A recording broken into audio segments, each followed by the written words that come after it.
Hey everybody, how are you doing? Welcome to another episode of the Bro Man with an Opinion podcast. I know it has been a while. A lot has been going on. It's a lot of stuff that I wanted to get to, but kind of a little pointless now because it's so far in the past. But thank you for coming. Thank you for joining. I apologize for the long hiatus. A lot of stuff has been going on. I have opinions on quite a few things. But like I had said before, this podcast is going to be a wider range of things. It's not just going to be politics. It's going to be sports and pop culture and stuff. So tonight, what I want to talk about is the WWE PLE that just finished not too long ago, which was Elimination Chamber. I would definitely say out of all the matches on that card, the women's Elimination Chamber was the best match. I would say behind that was Sami Zayn and Kevin Owens. Then I would say it would be the men's Royal Rumble, men's Elimination Chamber, followed by the tag team with Trish Stratus. Um, Women's match started off pretty hot, but before I get to that, you know, going between what I think about each match, let's start with the obvious. If you haven't seen it, you might want to cover your ears. But we finally got the John Cena heel turn. Um, and it's funny. The first thing that came to mind was this is very reminiscent of Stone Cold and Vince McMahon at WrestleMania 17. When Austin, quote unquote, sold his soul to the devil, beat The Rock for the WWF championship. And the reason why that came to mind was because, Austin felt that he was getting stale. Vince didn't think so, but Jim Ross thought it was a bad idea. Several people thought it was a bad idea for Stone Cold to turn heel. He had all the merchandise and everything like that, but they felt that they owed it to him. Ultimately, that turned out to be a bad decision.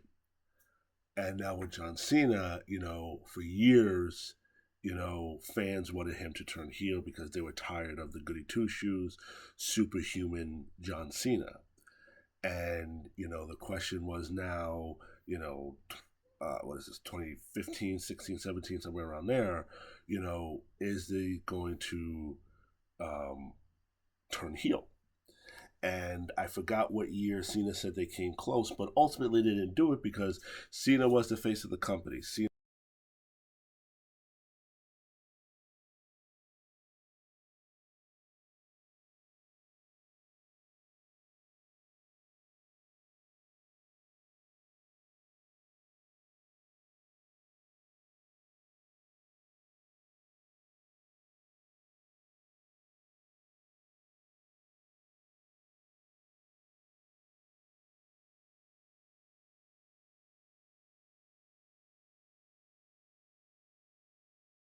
the little kids aren't looking for him anymore. Hell, those kids who they didn't want to affect back then, they're 15, 16, 17 years old now. And now the new crop of little kids who are watching know Cena but don't know Cena. So this heel turn doesn't really affect anything. But then you have to ask yourself, now do you want the heel turn? Because, you know, Cena obviously is not in peak condition anymore. Everybody talks about the big ball spot he had. I mean, you could tell he's 47, and it's like, now do you want to see a 47-year-old Cena being a heel? I mean, it really doesn't matter, to me personally, but you know, this is his last time wrestling. Maybe 5 years from now he may come back for one more match. But I mean, at this point in his career, I don't think it really matters whether he's a face or a heel. I think it will be interesting to see what happens with it because it's not going to be this, in my opinion, the stale farewell that we thought we were going to get, where he's just going to pop in, get his pop, get his cheers, and then leave. I mean, he didn't even promote the Elimination Chamber. He said he was in, and then you didn't see him again until now. I mean, at least Trish Stratus, came in between each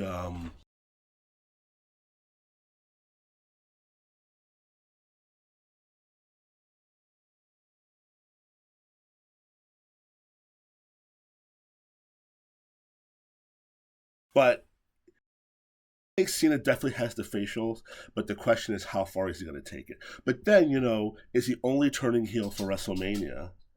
And will he be a good guy going into SummerSlam and going into the year? Because remember, he said SummerSlam is not. I'm sorry, WrestleMania is not going to be his last match.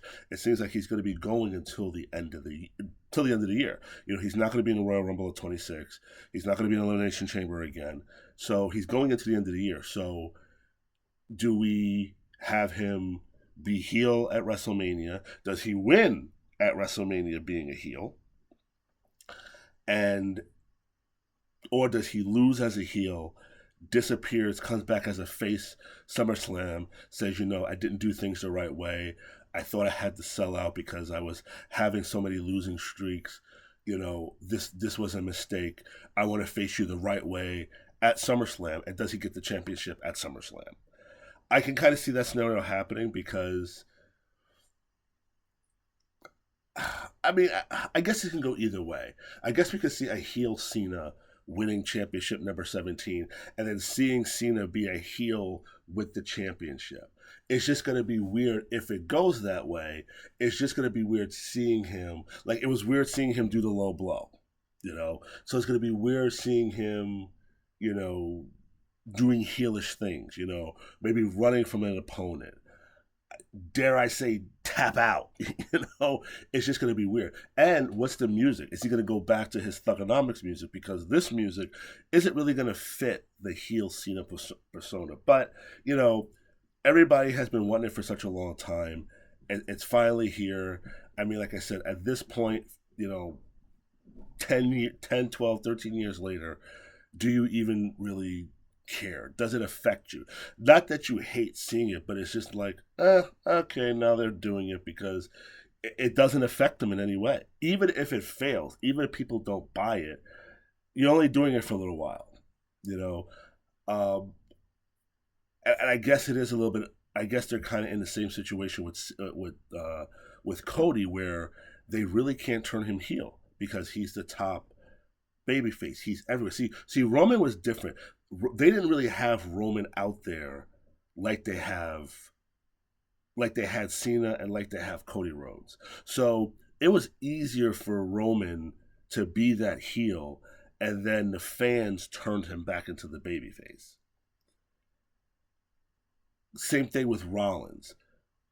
Rollins was out there more than Roman, but he wasn't out there like Cena. He wasn't out there like a Cody Rhodes. So it's easy to kind of flip him back and forth, heel face, heel face. It looks like they're starting to push him back towards a heel again. So it's interesting to see how they're going to play this out. But like I said, it just kind of brought me back to thinking about Stone Cold, how there was hesitation for Stone Cold to do this. And now, after all the hesitation with Cena, they're finally doing it. And of course, the big major factor is that Vince is not there anymore.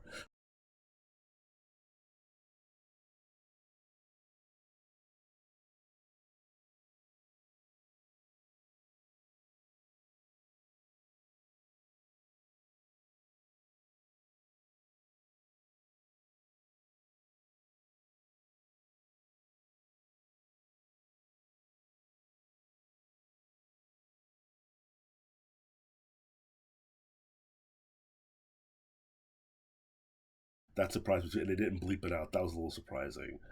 Um, but, how does The Rock insert himself with this? I, I don't know. I feel like in some ways, like last year, because The Rock inserted himself and that shit blew up in their face, and that's why you ended up getting the tag team match because they forced Cody out. Cody won the Rumble. Now he's stepping aside for The Rock to face Roman, and then he's like, "Oh, we're gonna pivot." Yeah, you pivoted because it was bullshit what you were doing, and the fans thought it sucked. That's why you pivoted. You didn't pivot because you thought, "Oh, we took a step back." No, the fans made you change that shit, and it kind of feels like this a little bit again, that they're sort of throwing something against the wall, hoping it's going to stick. Now, you have a very short window to change things because WrestleMania is a little over a month away. So if they're going to change something, they got a very small window to do it. But I will say this, and I don't know, it's because I'm more distracted with some other things that I really haven't been paying attention, uh, to wrestle or even coming on doing this podcast. I have so many things going on. It just seems like WrestleMania is not set in stone. And what I mean is that it feels like they're not sure what they want to do because they have so many pieces. Not that they didn't have so many pieces before, but I think the difference is they have so many pieces moving in one direction. You know, CM Punk was trying to win the Rumble. Now he's trying to do the Elimination Chamber. But now CM Punk still has that favor. Okay? Drew McIntyre, wants the title back. Kevin Owens was trying to go for it. You see Finn Balor sort of dipping his toe, upset that I haven't gotten it. You got Roman Reigns wanting to, go back to being the tribal chief, have his title back. So I just feel like you have so many people chasing. It's like, okay, we have so many people up in this upper echelon. What do we do with them? Because not everybody can be in a championship match. Sidebar, I didn't do anything on the Royal Rumble, but I will say it was a nice surprise to see Jay win because I think once Punk was eliminated and it was just Cena and Jay Uso, I think everybody thought Cena was going to win. So that was a very nice swerve that they had Jay win. So I just wanted to throw that. Look, I know some people are upset about it, but I think that was the right call. But I just think you have so many people in this title chasing picture. It's like, okay, what do we do with everybody now? So now we know the two title matches is Gunther and Jay, and a heel Cena and a Cody Rhodes. So now what are we doing with Drew McIntyre? It seems like it's going to be Drew McIntyre versus Damian Priest. But, you got Logan Paul kind of mixed in there. So now is it going to be Logan Paul versus CM Punk? Is it going to be Seth Rollins versus CM Punk? Is it going to be Seth Rollins versus CM Punk versus Roman Reigns?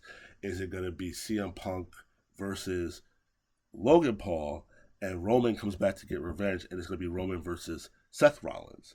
There's just like so many different avenues where it makes for compelling storytelling, but it also kind of feels like they don't know which direction they want to go. Because usually by now, there's a good chunk of the card that's set. Because normally WrestleMania would be in a month. Usually WrestleMania is like April 1st, April 2nd, April 3rd, April 4th.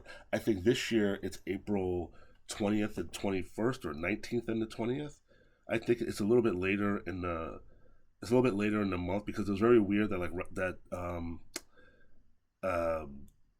that Royal Rumble wasn't in January. So where's the calendar? Yeah, I think WrestleMania is April 19th and April 20th, so it's pretty late, in the month. Like I said, usually it's the beginning. So I guess that's why, because they know they have more time, that's why things aren't set in stone just yet, but it just feels all over the place. You did Kevin Owens and you did Sami Zayn at Elimination Chamber. So does that mean it's going to be Randy and Kevin Owens at WrestleMania? Where does Sami Zayn go? Okay, now you have Braun Breaker and you have AJ Styles. But now they're talking about maybe doing a triple threat with AJ, Braun Breaker, and I forgot I think it was Sammy. I forgot the other person that I had read who they were thinking about throwing that in there. So it's just very sort of all over the place, and I just kind of feel like they're not 100% sure the direction they want to go. They seem like they're pretty set in stone that they want it to be Rhea Ripley and Bianca Belair, but how does Jade Cargill fit into this now? Is Jade going to cost her the match at WrestleMania? Will it be Naomi and Jade at WrestleMania? Because before we thought they wanted to do Jade versus Bianca at WrestleMania. So again, there's like so many moving parts. It's kind of hard to tell where they're going to go. And I guess that's why my excitement for WrestleMania seems a little bit tamed, because it's like it doesn't really seem like they know what they want to do or where they want to go. So I don't know. But as far as Elimination Chamber, I thought it was a very good PLE. I guess I thought the only boring match was Trish Stratus and Tiffany with their tag match. Now, granted, they did go on after the Elimination Chamber, and that was a pretty hot match. So they unfortunately they got stuck in that spot. But overall, I just thought the match just really wasn't all that. Oh my god, this is exciting. I was a little disappointed that Liv Morgan didn't win Elimination Chamber. I was really hoping that she was going to win because typically, yes, she just had the championship, and typically after that, you kind of get dropped down back to mid card. Either you go for the tag titles, or now they have the United States and Intercontinental title. You kind of go for one of those. But I thought they could have squeezed a little bit more out of Rhea Ripley and Liv Morgan, because everybody's saying that storyline was kind of done. They stretched it to what they could. They probably could have had a little grand finale at WrestleMania. So I was really hoping and also I think Liv has come a long way from the green tongue, pink haired Riot Squad member. She's come a long way, and I think a lot of people probably again had written her off that she wasn't going to have the success that she's had, and she's had a lot of success. So I would really like to see her main event or have that championship match at WrestleMania. The men's I keep saying the Royal Rumble. The men's Elimination Chamber was much more of a slow pace. That was more about the tension and the hate between the guys, because it really wasn't anything to me that was like the women's match, like that big pop when Liv got hit by Bianca's brain. To me, there was nothing that was like, oh my god, that's crazy, and probably because it was saved for the big heel turn. At the end. And just to think on the heel turn, it's funny. John Cena, I don't know if people remember, John Cena started his career as a heel. And the fans turned him face. Well, let me backtrack. He started as a babyface, but nobody really knew who he was. He found his footing with the rapping, and then he was the heel, then he became the face. And I think he was a face. John Cena started in 2003. I think that his thug persona came in like 2004 or early 2005. But I think it was like 2004. So essentially, for 20 years, John Cena has been a face. However, Rey Mysterio has never been a heel in WWE. Ever. Think about it. Ever since he debuted, he was never, ever a heel. And look at The Undertaker.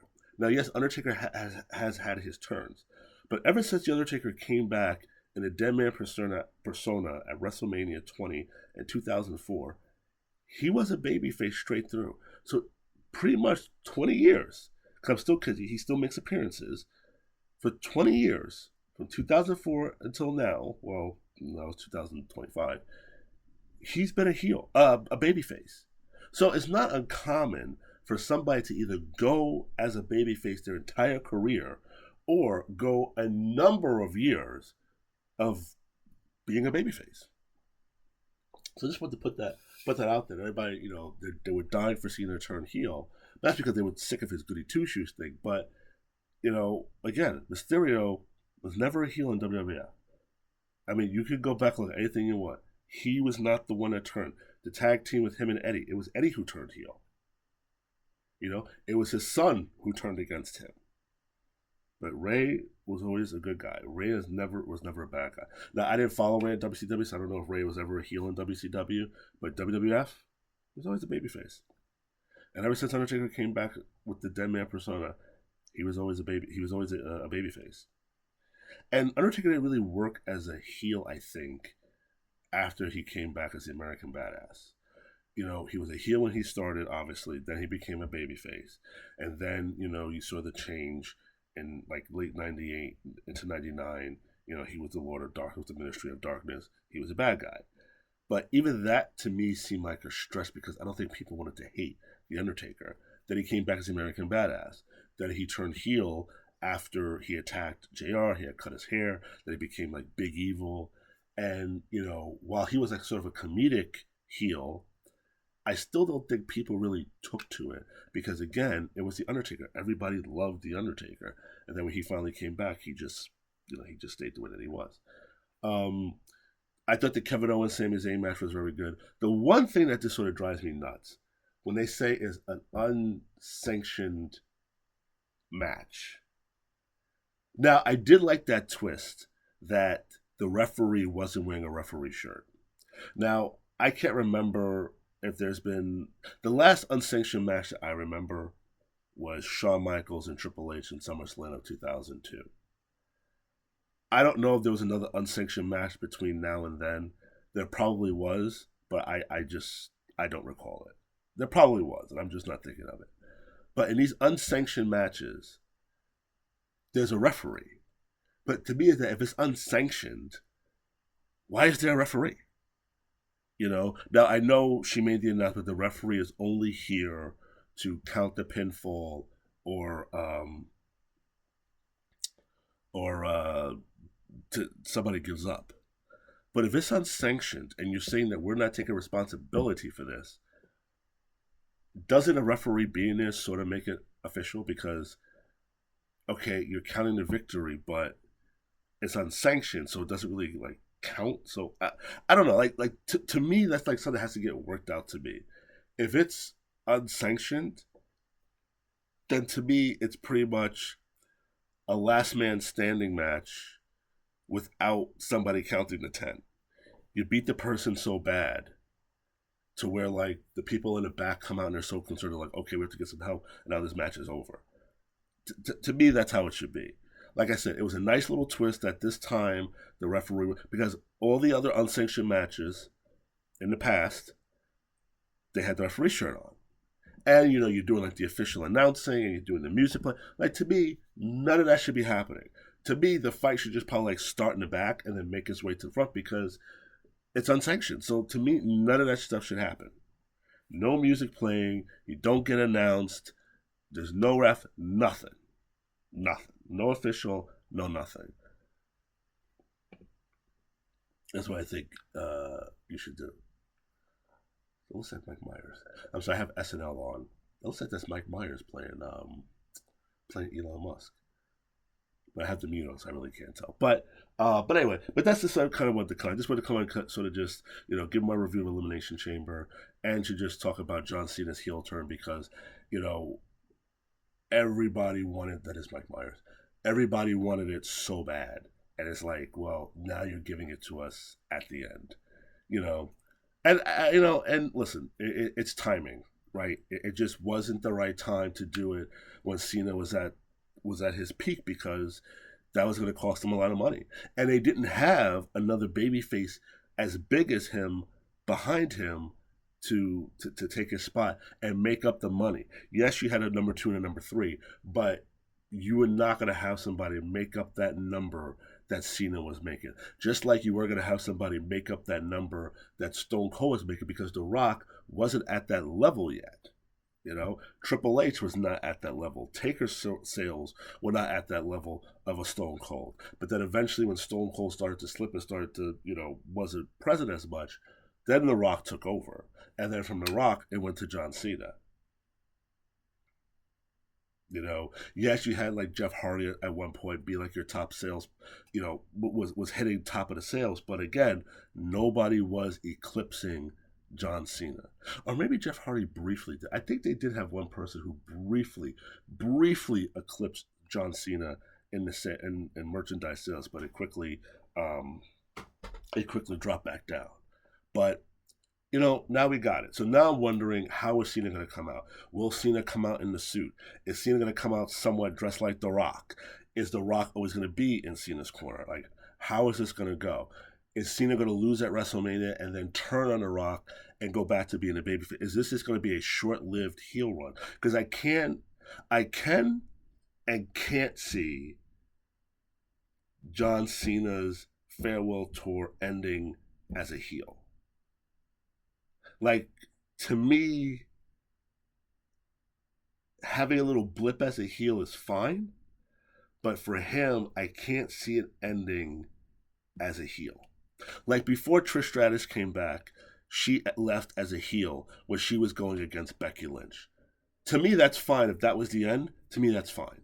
Because she's come back several times. She faced Charlotte Flair as a babyface. Then she faced Becky Lynch as a heel. If she didn't, then I think Zoe Stark kicked her, and that was the end of it. If they left it like that and we never saw Trish again, to me that's fine because to me that kind of worked for her character. I don't know if that works for John Cena to completely finish as a heel. I don't know. Either he loses at WrestleMania as a heel, and then at SummerSlam wants one more shot, asks for one more shot, says I did it the wrong way, it was a mistake, I shouldn't have done that. I'm sticking my hands to you for real now. Let's do this one on one, and then it could be babyface versus babyface. Because Triple H doesn't seem to be doesn't strike me as being afraid to do babyface versus babyface. And they've done babyface versus baby plenty of times. Even though they hate doing that, they've done it. You know, they always say you got to have a heel and you got to have a babyface. I don't think so all the time. And I think you could have did Cena and um, and Cody Rhodes at WrestleMania as as as as two faces. Worst case, you would have ended up with a Hulk Hogan and Rock situation where Rock went in as the babyface, Hogan went in as the heel, and in the match, the crowd flipped them. You could just do something like that. But let's see where it goes. It's interesting. To me, this is probably the interesting thing going into WrestleMania because, again, it just seems like they're not 100% sure where they want to go yet. Like I said, where does Logan Paul fit? Where does CM Punk fit? Where does Roman fit? Where does Solo fit? Where does Jacob Fatu fit? I mean, we thought we were going to get Solo and Roman at WrestleMania. We got on the Netflix premiere. Now I've seen teases of Solo versus Jacob instead. I know for 1 minute we thought we would get Roman versus Jacob. Who knows where everybody's going. And I think this year SummerSlam is supposed to be 2 nights. I think this year's supposed to be the first night of a first. This year's supposed to be the first time of a 2 night SummerSlam. But we'll see. But hopefully you guys enjoyed Elimination Chamber. Let me know what you guys thought about the heel turn, and let's see how things go into WrestleMania. But thanks for listening to this episode of Bro Man with an Opinion. I'm going to drop some more episodes pretty quickly because there's a lot going on. I am going to shift to politics because I have some opinions on Mayor Adams. I have opinions on that disastrous meeting with Zelensky and just overall what's been going on in our first month of, 2 months. Well, going on 2 months of the second term of Trump. So hopefully you enjoyed this episode. Let me know what you think.